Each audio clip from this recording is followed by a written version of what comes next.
Hey guys, welcome back to another video. Today we're going to be 2026 midterms, including the 2025 governor's race as well.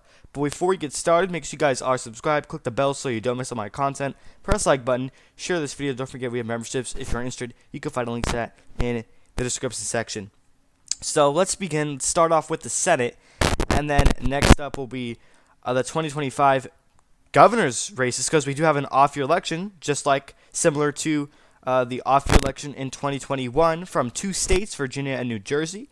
And then lastly, end this video off with the 2026 governor's race. So let's start off with the Senate.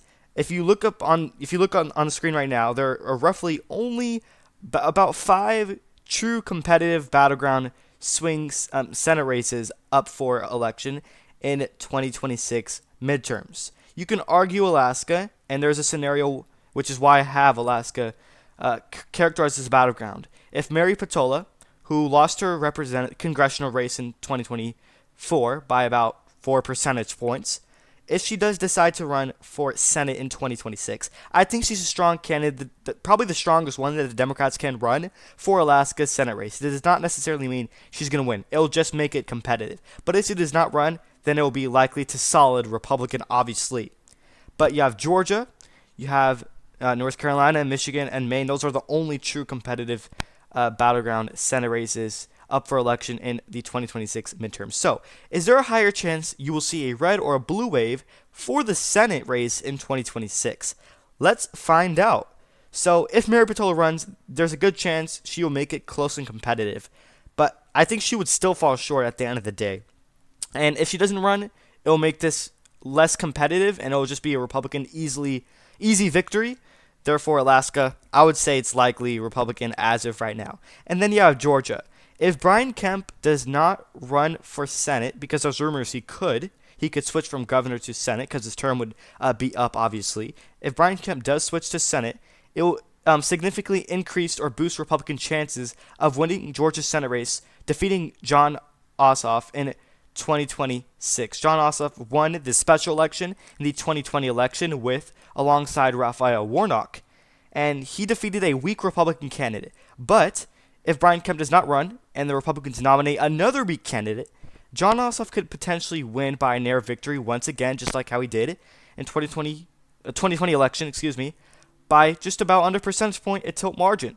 So I can see the Democrats winning Georgia's Senate race in 2026 midterms if Brian Kemp decides not to run, because Jon Ossoff is a very strong candidate, guys. And if Republicans choose to, candidate quality matters. If they choose to nominate a not-so-strong candidate, then he can definitely potentially win. But now, you see, if Brian Kemp does run, he is a strong candidate. He just won Georgia's governor race by 7 points against Stacey Abrams in 2022. So Brian Kemp can definitely win. So if Brian Kemp does run, I think he wins, defeating the incumbent Democratic Senator Jon Ossoff by about a couple points. So honestly, I can see 2 scenarios there. It really depends if Brian Kemp does run. It would definitely help the Republicans if he does. And then you have North Carolina. Honestly, in my opinion, I do think he will run. So I would say lean Republican for now. But if he does not run, I will predict Jon Ossoff will win re-election for the Democrats in Georgia. And I also can see Georgia going to the Democrats in the 2028 general election, not the Senate or governor's race, but the general election, because Trump barely won it in 2024. It only won him by like 2 points. So in terms of persistent trends, demographics really favor Democrats in the state of Georgia. And then you have North Carolina. I'm not really sure who's running in this race, but for now, it's always toss up back and forth. The state ticket splits a lot, as you saw in 2024. They voted Donald Trump, at the same time voted a Democratic governor by about 14 points, Josh Stein defeating Mark Robinson. So North Carolina is a state that does heavy ticket splitting. Therefore, I can see the Democrats winning this for the Senate in 2026, but at the same time, I would say Republicans slightly have the advantage by a tilt margin. It's going to be extremely close. And then you have Michigan. Very interesting race.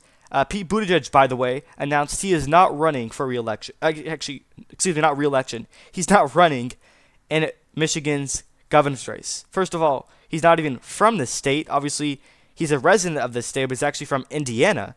And the reason why he's not running is because he saw the polls were absolutely miserable for him. If he was going to run, which he's not, he would have lost to Mike Rogers. Mike Rogers, if the Republicans do nominate him, which I think they should, almost won, by the way. He only lost by under percentage point. His opponent in 2024, Alyssa Slotkin, narrowly won by like 0.3%. So I do believe that if Mike Rogers does run, he has a very good chance of flipping the seat to the Republicans. Now, it's not guaranteed. Actually, I would say Democrats are probably favored in this race, but I do think that because he ran the first time and he did pretty well, I would say that maybe he has a good chance in 2026. And then lastly, the state of Maine. I believe you have Susan Collins, or it might be somebody else, but I believe it's Susan Collins. Polls time and time again always show that she's going to lose. She ends up winning for the Republicans, obviously, but someone say she's not MAGA at all. She's actually, people on the right would say she's a neocon, or you can say moderate. So she does vote with the Democrats sometimes, even though she is still a Republican. But her affiliation is Republican, obviously, so that's what we're going to call her by. I do think Susan Collins could be defeated once and for all. Maine, obviously, is a state that loves ticket splitting as well, just like the state of North Carolina. But maybe, potentially, Susan Collins would end up giving up her seat. It would mean the Democrats would get 46 to 54 seats. But by the way, if you notice my battleground state map, Republicans' floor were actually 50 seats, literally. Because if you take away Alaska, Georgia, North Carolina, and Michigan, their floor is literally 50 seats out of the battleground states. So right off the bat, Republicans are more than likely going to win the Senate, in 2026. So if you were to ask me, would a higher chance, would there be a red wave or a blue wave? I would tell you for the Senate, there's a higher chance there'll be a Republican red wave year in 2026, just like there was one in 2024 as well. So as of right now, I could see the map being like this. So 54 seats, actually expanding. I can honestly see the Republicans getting more seats in 2026 Senate race than what they did in 2024. And I know 2024 was a great overperformance of 53 seats. Now, if Democrats get somewhat lucky, they're still not going to win the Senate because the map is very favorable towards the Republicans. It's literally it's made for a Republican victory. Let's just say Kemp does not run, Jon Ossoff wins re-election. I could see that happening. Let's just say Democrats win North Carolina's Senate race, and then they get Michigan and Maine as well. They still lose, guys. They still fall short at 49 to 51 seats. And even if they go as far as getting Alaska, they would be at 50 seats. The tiebreaker goes to J.D. Vance. So the Senate has a higher chance of being a red wave year in 2026. Now we're going to move on, guys, to the 2025 off-year governor elections in Virginia and New Jersey. Obviously, the Democrat up for the election in nomination 2025 for Virginia's governor's race, who is going to replace Glenn Youngkin, because obviously he can't run for, he's term limited, obviously. So Abigail Spanberger is looking to replace Glenn Youngkin as the Democrat, and Winsome Sears, who I believe is the current lieutenant governor of the state of Virginia, will be the Republican nominee most likely. So it's probably going to be Winsome Sears versus Abigail Spanberger. So if that's the case, Winsome Sears is not really MAGA at all. I heard sometimes she actually dislikes Donald Trump, but she's still a Republican. Obviously, she's more moderate, which is what got her elected in the first place alongside Glenn Youngkin. Glenn Youngkin is not up for re-election, so he's not going to be on the ballot to save her. I think that's the main reason why she won in the first place. So therefore, I think the Democrat in this case could potentially win. Abigail Spanberger will probably defeat, not probably, it'll be extremely close, Winsome Sears. I have Abigail winning currently by about 1 to 2 percentage points.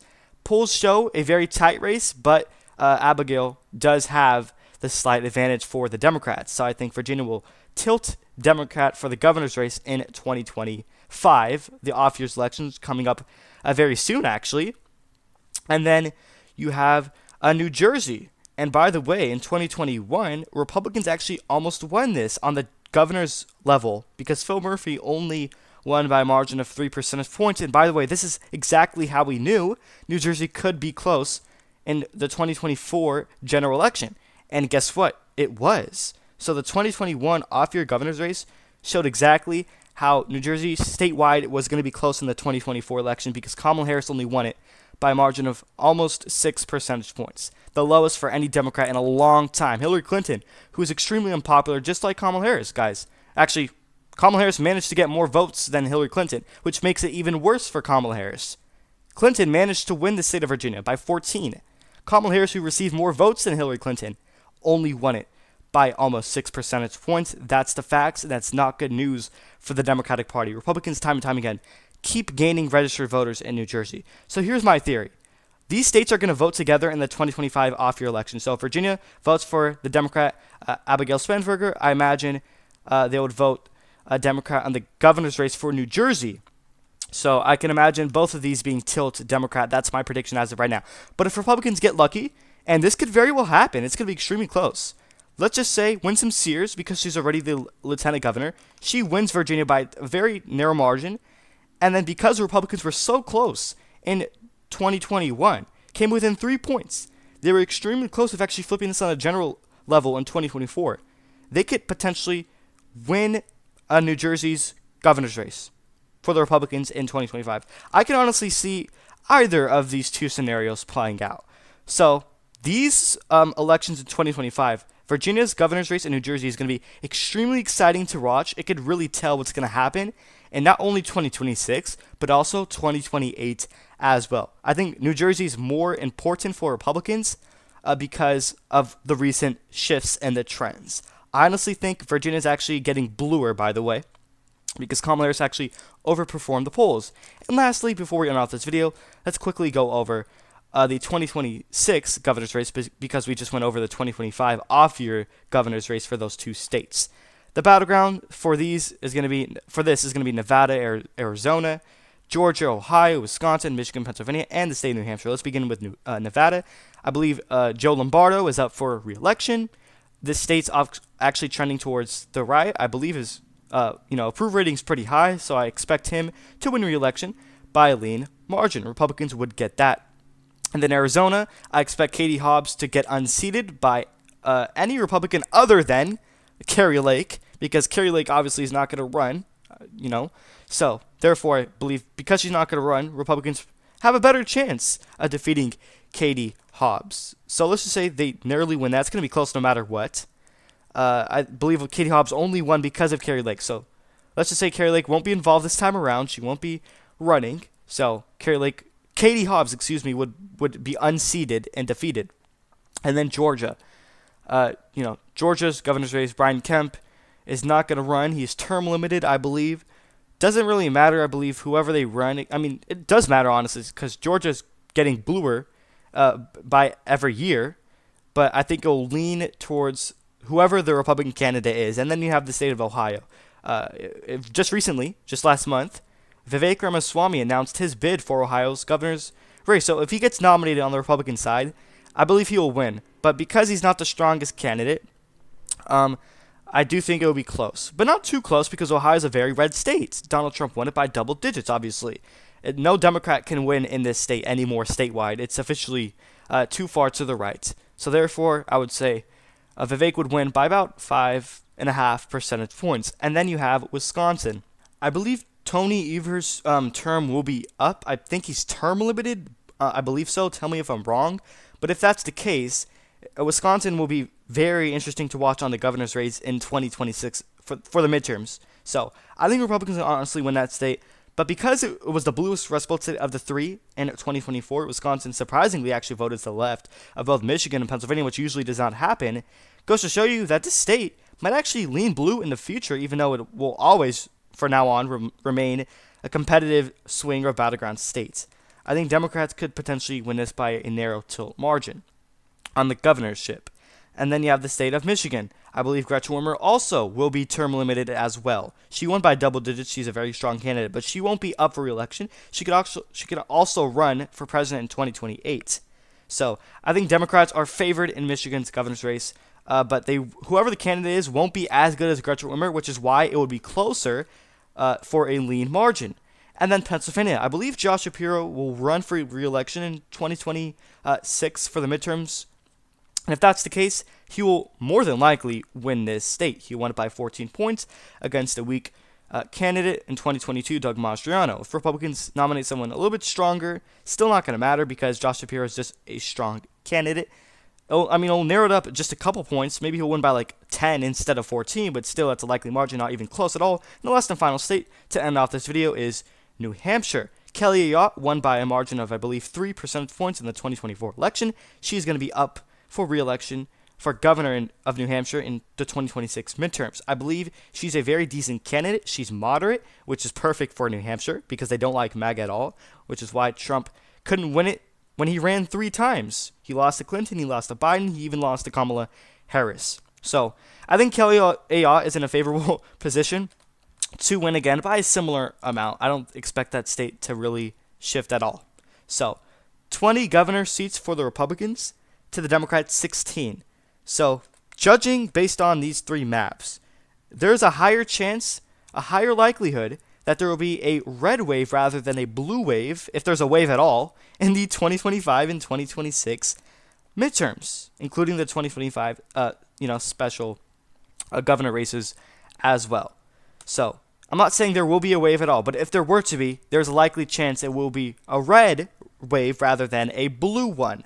But in my opinion, there won't be any wave at all. It's going to be close. But Republicans, I expect them to retain control of the Senate and do good in some of these governor's races, including possibly flipping Arizona. But I'm not so sure about the House. I believe Democrats could possibly flip that. So that's pretty much it. Let me know if you agree in the comment section down below. One last final reminder is to subscribe, click the bell so you don't miss out on my content. Press the like button, share this video. Don't forget we have memberships. If you're interested, you can find a link to that in the description section. Thank you everyone for watching.